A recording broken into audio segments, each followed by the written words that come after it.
Neighbors and family members of victims are left to pick up the pieces after Houston police say a disgruntled evicted tenant set fire to a small apartment complex, then opened fire on evacuating neighbors and responding firefighters. Officers eventually shot and killed the gunman. ABC 13's Rosie Wynn spoke to victims and joins us live from Southwest Houston near Dunlap and Holly. And Rosie, just a heartbreaking loss for all these families. It sure is, Eric, and there is not much left to salvage for survivors and family members of victims who came back to the scene today. They tell us that one thing that is going to stick with them is likely never knowing what caused the suspect to do something of this magnitude. But one thing that they do know for sure is they're going to lean on each other during this difficult time to help them rebuild and recover from this tragedy. I can't keep looking at this, because I lost some good friends. Michael James is still in disbelief after returning to what's left of his apartment complex. He says he was on his way home from work Sunday morning when he saw it on fire. I'm trying to talk to 911, and all of a sudden I'm walking out the driveway, bam! So I just went like this.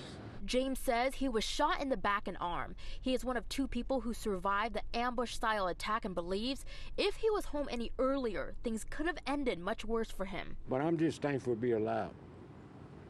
HPD says the suspect, who they believe to be a disgruntled evicted tenant, set fire to his apartment complex around 1 a.m. Sunday and waited for his neighbors to evacuate before shooting them. As firefighters responded, they say the suspect also shot at them, prompting them to duck for cover. HPD says one of their officers confronted the gunman, eventually shooting and killing him.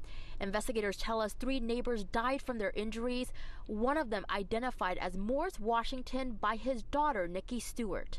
The ironic thing is he was on dialysis and he didn't even let that stop him.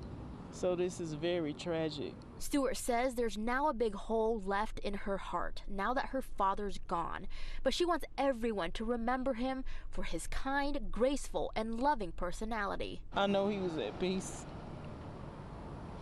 He always had a smile on his face.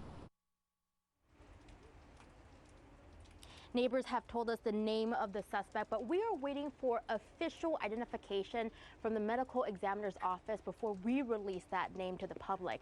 Yesterday, we reported to you that the landlord is looking for a missing German Shepherd that belonged to the property manager here, who was one of the 3 victims killed.